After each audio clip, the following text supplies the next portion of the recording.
Hello people, how are you doing? Tudo bem com vocês?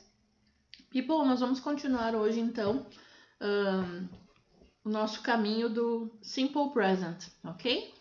Então, passando rapidamente pelo que nós já vimos nas aulas anteriores, nós vimos que na afirmativa para os sujeitos I, you, we e they, nós simplesmente tiramos o verbo do infinitivo, né? Que é ele com esse to na frente, e colocamos nas frases logo depois do sujeito. Na negativa, além de nós tirarmos o verbo do infinitivo, nós colocamos antes dele a palavra do e a not, que juntando vira o don't, certo? Então, tira do infinitivo e coloca o don't antes do verbo.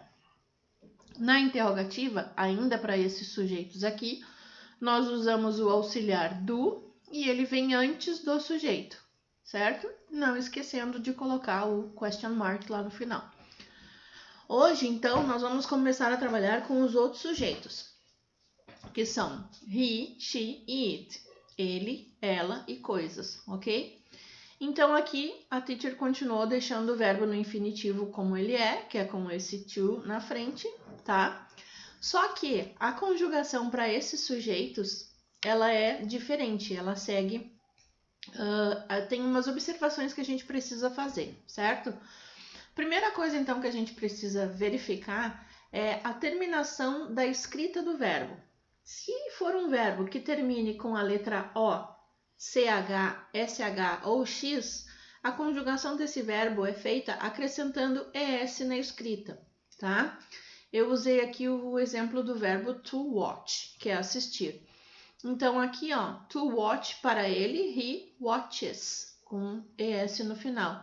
She watches, it watches, tá? Se fosse wash também, né, que é o lavar, que termina com SH, washes. Se fosse com o verbo go, por exemplo, que é ir, né, ficaria he goes, she goes, it goes, ok? Com X tem o verbo fix, to fix, que é reparar, consertar, arrumar. Então, he fixes, she fixes, it fixes, ok? Outra questão que nós precisamos observar é verbos também que terminam em Y, mas que antes deles tenha uma consoante, tá?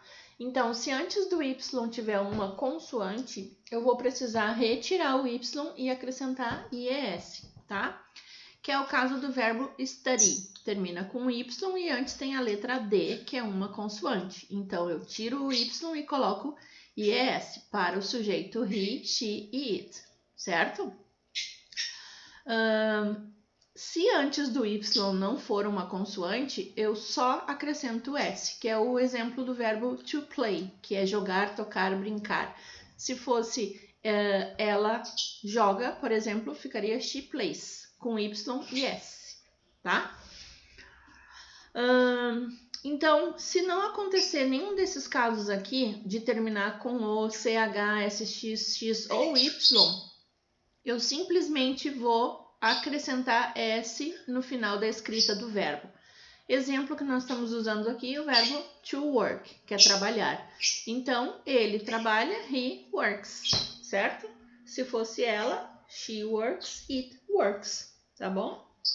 Então, hoje é essa novidade que nós temos e eu vou deixar um exercício na plataforma com alguns verbos para vocês passarem ele para a terceira pessoa do singular e também frases para completar com os verbos entre parênteses que vão estar no infinitivo para esses sujeitos, tá?